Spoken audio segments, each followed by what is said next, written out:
Hi, hello, welcome back to our channel. இன்றைக்கி பார்த்தீங்கன்னா hair care டிப்ஸில் வந்து நான் என்னோட அனுபவத்தை வந்து ஷேர் பண்ணணும் அப்படின்னு நினச்சிட்ருக்கேன். அந்த வீடியோ தான் பார்க்க போகிறோம். இன்றைக்கி வந்து பார்த்திங்கன்னா நான் வந்து ஆயில் மசாஜுக்கு எடுத்துக்கிட்டது வந்து ரோஸ்மெரி ஆயில். நம்மளோட சேனலில் ஷார்ட்ஸ் பார்த்துருந்தீங்கன்னா தெரிஞ்சிருக்கும். ரோஸ்மெரி ஆயில் நான் ப்ரிப்பேர் பண்ண ஷார்ட் வந்து போட்டிருக்கேன். இருங்க பேக் கேமராவில் நான் காட்டுறேன். இந்த ரோஸ்மெரி ஆயில் பார்த்திங்கன்னா பார்க்குறதுக்கு பெருசாக ஒன்றும் டிஃப்ரெண்ட் தெரியாது. ஆனால் அந்த ஆயிலில் வந்து ஒரு ஹெர்பல் ஸ்மெல் வரும். இந்த ரோஸ்மெரி லீஃப் வந்து நார்மலாகவே ஒரு ஹெர்பல், அதனால் அந்த ஃப்ளேவர் அந்த ஸ்மெல் வந்து நமக்கு இந்த ஆயிலில் வந்து வரும். அதுக்கப்புறம் பார்க்குறதுக்கு வந்து லைட்டாக கலர் சேஞ்ச் ஆகிருக்கும், அவ்வளோதான். ஓகேங்களா? இந்த மாதிரி தான் இருக்குது. நார்மல் கோகோனட் ஆயில் மாதிரி தான் இருக்கும். லைட்டாக டிஃப்ரெண்ட் வந்து நமக்கு அது இது மாதிரி அந்த ஸ்மெல்லும் பார்க்குறதுக்கு கொஞ்சம் கலர் சேஞ்ச் ஆகிருக்கும். இது மட்டும்தான். இந்த ஆயிலை வச்சு பார்த்திங்கன்னா நான் ஸ்கேல்ஃபுக்கு மட்டும் நல்லா ஆயில் மசாஜ் கொடுத்துட்டு எப்போவும் போல் விட்டுருவேன். ஜடை போட்டுட்டு விட்டுருவேன். நாளைக்கு வந்து ஹேர் வாஷ் பண்ண போகிறேன். நான் ஹேர் வாஷ் பண்ணி பார்த்திங்கன்னா ஒரு 3 days ஆச்சு. ஷாம்பு வாஷ் பண்ணி 3 days ஆயிடுச்சு. இன்றைக்கி வந்து இந்த மாதிரி ஒரு ஆயில் மசாஜ் பண்ணிவிட்டு நாளைக்கு வந்து நான் ஹேர் வாஷ் பண்ணிக்குவேன். நாளைக்கு ஹேர் வாஷ் பண்ணும்போது இன்னும் கொஞ்சம் ஆயில் அப்ளை பண்ணிவிட்டு நான் வந்து போவேன். ஏன்னா இன்றைக்கி வந்து இந்த ஆயில் யூஸ் பண்ணி ஒரு லைட்டான ஆயில் மசாஜ் மட்டும்தான் ஸ்கேல்ஃபுக்கு மட்டும் கொடுக்குறேன். நிறையலாம் அப்ளை பண்ணல. ஏன்னா இந்த ஆயில் லைட்டாக அப்ளை பண்ணாலே போதும். இந்த ஆயில் பார்த்திங்கன்னா நம்ம ஹோம்மேடாக வீட்டிலையே ரெடி பண்ணுறதுனால எந்த ஒரு ப்ரிசர்வேட்டிங்கும் இல்லாமல் இருக்கிறதுனால சீக்கிரமாக கெட்டு போயிடும். அதனால் ஃப்ரிட்ஜில் ஸ்டோர் பண்ணிக்கலாம். அப்படி இல்லைனா அப்போவுக்கு நம்ம ரெடி பண்ணி யூஸ் பண்ணிக்கலாம். நான் இந்த ஆயில் பார்த்திங்கன்னா ஒரு 2 times வந்து நம்ம மசாஜ் பண்ணுறதுக்கு யூஸ் பண்ணிக்குவேன். 1 weekக்குள்ளேயே இந்த ஆயில் வந்து காலி ஆகிடும். இதே ஆயிலே கண்டினியூவாக பண்ணுவேனா அப்படின்னு கேட்டால் இல்லை. ஒவ்வொரு டைமும் ஒவ்வொரு ஆயில் மசாஜ் வந்து நான் கொடுத்துக்குவேன். எந்த ஒன்றுமே வந்து நான் ரெகுலராக கரெக்டாக வீக்லி 2 times இந்த ஆயில் தான் பண்ணுவேனா அப்படின்னு கேட்டால் இல்லை. நெக்ஸ்ட் வீக் கத்தாழை பண்ணுவேன். அந்த மாதிரி ஒவ்வொரு டைமும் ஒவ்வொரு மசாஜ் வந்து அந்த மாதிரி நான் பண்ணிக்குவேன். சரிங்களா? ஓகே, இப்போ பார்த்தீங்கன்னா நான் என்னோட அனுபவம் நான் சொன்னது வந்து இதுக்கு முன்னாடி ஷேர் பண்ண வீடியோவில் வந்து எனக்கு வந்து நிறைய ஹேர் வந்து ஃபால் ஆகி ரொம்ப ஒல்லியாக ஆயிடுச்சு. ஜடை போட்டுட்டு வெளியில் போகிறதுக்கு கூட பிடிக்கல அப்படிங்கிற மாதிரி ஆயிடுச்சு. அந்த டைம் வந்து நான் என்ன பண்ணேன் அப்படின்னு பார்த்தீங்கன்னா ஹேர் ஃபால் ஷாம்பு வந்து யூஸ் பண்ணேன். அப்போ வந்து எதனால் எனக்கு வந்து நிறைய ஹேர் ஃபால் ஆயிடுச்சு அப்படின்னா ஹெல்த் இஷ்யூவால் நிறைய டேப்லெட்ஸ் எடுத்துக்கிற மாதிரி ஆனப்போ கண்டிப்பாக ஹேர் வந்து நமக்கு ஃபால் ஆகும் இல்லையா, அந்த மாதிரி ஃபால் ஆயிடுச்சு. அப்போ வந்து நான் ஹேர் ஃபால் ஷாம்பு கண்டினியூஸாக எடுத்துக்கிட்டேன். ஹேர் ஃபால் ஷாம்புவில் நான் எந்த ஷாம்பு எடுத்துக்கிட்டேன் அப்படின்னு பார்த்தீங்கன்னா ஹிமாலயாவில் ஆன்டி ஹேர் ஃபால்னு இருக்கும் இல்லையா, அந்த ஷாம்பு தான் நான் எடுத்துக்கிட்டேன். வீக்லி 3 days வந்து ஹேர் வாஷ் பண்ணிடுவேன். எப்போவுமே நான் சொல்கிற மாதிரி ஆயில் மசாஜ் பண்ணி ஆயில் அப்ளை பண்ணிட்டு தான் குளிக்க போவேன். அது வந்து எங்கள் அம்மாட்ட வந்து நான் நிறைய நாள் திட்டு வாங்கியிருக்கேன். குளிக்க போகிறதுக்கு முன்னாடி இவ்வளோ எண்ணெயை தேய்ச்சிட்ருக்கா அப்படின்னு. எங்கள் அம்மாவுக்கு தெரியாமல் நான் தேய்ச்சிட்டுலாம் போய் குளிக்க போயிருக்கேன். ஏன்னா திட்டுவாங்க. ஏன்னா பெரியவங்கன்னா வந்து திட்டுவாங்க தானே. ஏன்னா குளிச்சுட்டு இந்த எண்ணெயெல்லாம் போயிடும், இதுக்கு எதுக்கு நீ எண்ணெய் தேய்க்கிறா அப்படின்னு சொல்லி திட்டுவாங்க. அதுக்கு குளிச்சுட்டு வந்தாவது எண்ணெய் தேய்க்கலாம்ல அப்படின்னு.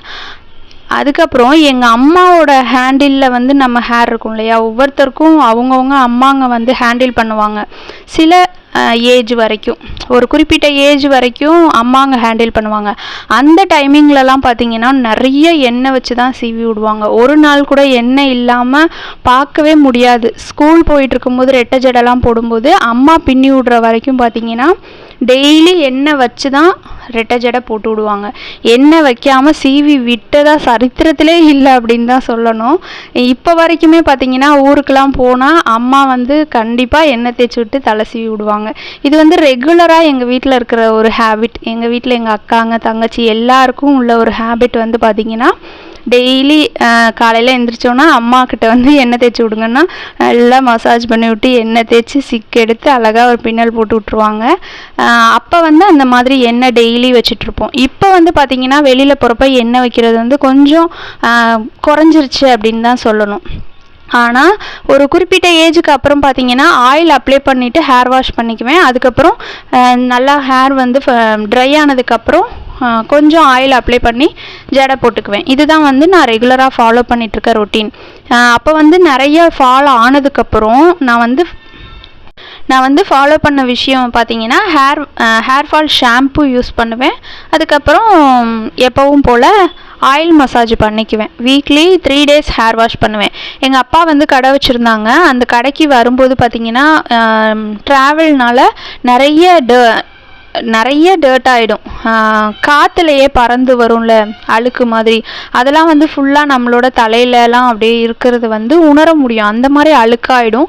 அந்த டைமிங் பார்த்திங்கன்னா ஹேர் வாஷ் பண்ணுறதுக்கு முன்னாடி இந்த மாதிரி ஆயில் மசாஜ்லாம் பண்ணிட்டோம் அப்படின்னா, ஆயில் வச்சு நல்லா நிறைய ஆயில் அப்ளை பண்ணோம் அப்படின்னா அதெல்லாம் ஊறி நல்லா ரெடியாக இருக்கும்.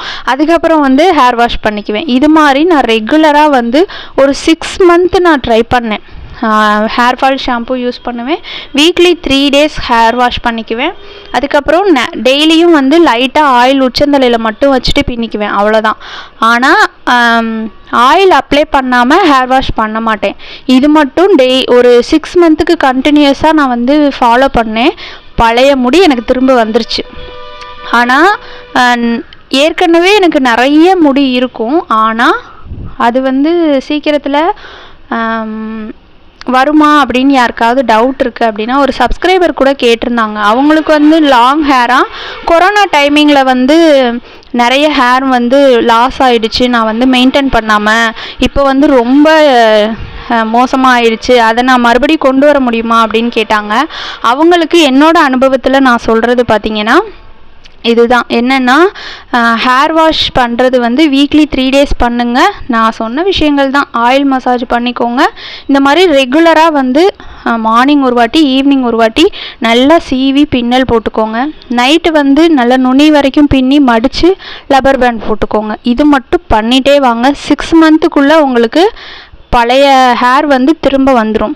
ஆனால் ரொம்ப வருஷங்களாக விட்டுட்டு அதுக்கப்புறம் வரலையே அப்படின்றக்கூடாது. ஸ்கேல்ஃப் வந்து நமக்கு அந்தளவுக்கு மசாஜ் பண்ண பார்த்திங்கன்னா நியூ ஹேர் வந்து க்ரோ ஆகும். அதனால தான் வந்து ஸ்கேல்ஃபில் வந்து நம்ம அடிக்கடி மசாஜ் பண்ணணும் அப்படிங்கிறது. பிளட் சர்க்குலேஷன் அப்போ தான் வந்து கரெக்டாக போயிட்டுருக்கும். ஓகே, இது வந்து என்னோடய அனுபவம். அதுக்கப்புறம் நமக்கு ஹேர் வந்து நிறைய வளருதா அப்படிங்கிறத வந்து கண்டுபிடிக்க இப்போ நான் வந்து பின்னல் போட ஸ்டார்ட் பண்ணியிருக்கேன் இல்லையா, இந்த இடத்துல வந்து நமக்கு எவ்வளோ வந்து அடர்த்தி இருக்குது அப்படிங்கிறத பார்த்துக்கோங்க. அப்படியே போக போக லப்பர் பேண்டு போடுற இடத்துக்கிட்ட வரும்போது பார்த்திங்கன்னா ஒல்லியாக ஆகிடும் சில பேருக்கு. அந்த மாதிரி வந்து ரொம்ப ஒல்லியாக ஆகுது அப்படின்னா அவங்களுக்கு மேலே அடர்த்தி இருக்குல்ல, அப்போ அதே அடர்த்தி கீழே வரணும் அப்படின்னா ஹேரை வந்து ரெகுலராக ஃபாலோ பண்ணணும். அதாவது ரெகுலராக வந்து அதை கேர் பண்ணணும். கேர் பண்ணினீங்க அப்படின்னா அந்த ஹேர் வந்து கரெக்டாக ஈவனாகி மேலேருந்து அப்படியே நமக்கு வளர்ந்துட்டே கீழே வரைக்கும் வரும். எனக்கும் வந்து பார்த்திங்கன்னா மேலே கொஞ்சம் ரொம்ப அடர்த்தியாக தெரியுது. போக போக கொஞ்சம் கம்மியாகிறது வந்து வீடியோவில் பார்க்க உங்களுக்கு தெரியுதான்னு எனக்கு தெரியல. ஆனால் எனக்கு பர்சனலாக வந்து என்னோடய ஹேரை பற்றி தெரியும். ஓகேங்களா, இது வந்து நீங்கள் தெரிஞ்சுக்கிறதுக்காக ஒரு விஷயம், அவ்வளோதான். அதுக்கடுத்து நான் இன்றைக்கி ஆயில் மசாஜ் பண்ண ரோஸ்மெரி ஆயில் பார்த்திங்கன்னா இப்படி தான் ரெடி பண்ணேன். இந்த ரோஸ்மெரி பிளான்ட் வந்து வீட்டிலையே நான் வச்சுருக்கேன். ஸோ கொஞ்சமாக லீஃப் எடுத்துக்கலாம். பல்க் குவான்டிட்டியாக வந்து பண்ணிக்கிறோம் அப்படின்னா இந்த காம்போடைய அந்த தண்டு மாதிரி இருக்குல்ல அதோடையே போடலாம். நான் வந்து சின்ன பவுலில் கொஞ்சமாக தான் காய்ச்ச போகிறேன். அதனால் அது மூழ்கணும்ல, அதனால் லீஃபை மட்டும் தனியாக பிச்சு எடுத்துக்கிறேன். இந்த ஆயில் வந்து ப்ரிசர்வேட்டிங் இல்லாததுனால கெட்டு போயிடும். அதனால் அப்பப்போ ரெடி பண்ணிக்கிறது ரொம்பவே நல்லது.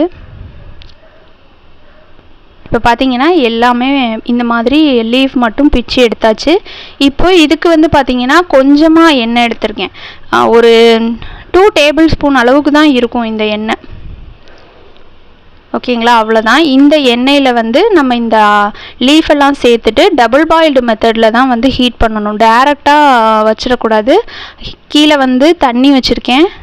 மேலே ஒரு பவுலில் வந்து கொஞ்சமாக ஆயில் சேர்த்து இந்த லீஃபை சேர்த்துட்டேன். ஸ்டவ் வந்து லோ ஃப்ளேமில் வச்சுக்கணும். ரொம்ப ஹை ஃப்ளேமில் வச்சா அந்த கிண்ணமே கவுந்துரும். அதனால் கொஞ்சமாக வச்சு அப்படியே கிண்டிகிட்டே இருந்தோம் அப்படின்னா நல்ல அரோமா நமக்கு வரும். அந்த ஹெர்பல் ஸ்மெல் வந்து நம்மளால் நல்லா ஃபீல் பண்ண முடியும்.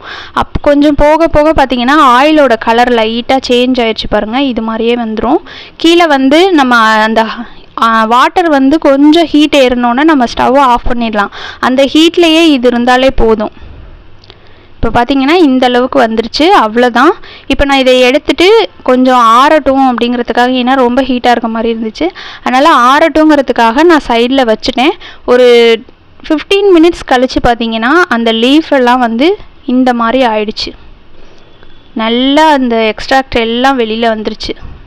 அவ்வளோதான். இந்த ஆயிலை வந்து நான் அப்படியே வந்து எப்பவும் போல் ஆயில் மசாஜ் பண்ணிக்கிட்டேன். இந்த லீஃபை வந்து வடித்து எடுத்துகிட்டு கூட ஒரு ஸ்ப்ரே பாட்டிலில் வச்சு யூஸ் பண்ணிக்கலாம். அப்படி இல்லைனா இப்படியே கூட வச்சுக்கலாம், நம்மளோட சாய்ஸ். சீக்கிரத்தில் காலி பண்ணிடுறது ரொம்பவே நல்லது. ஓகே ஃப்ரெண்ட்ஸ், இந்த வீடியோ வந்து உங்களுக்கு பிடிச்சிருக்கும் அப்படின்னு நான் நினைக்கிறேன். நெக்ஸ்ட் ஒரு சூப்பரான வீடியோவில் நான் உங்களை மீட் பண்ணுறேன். Thank you so much. பாய்.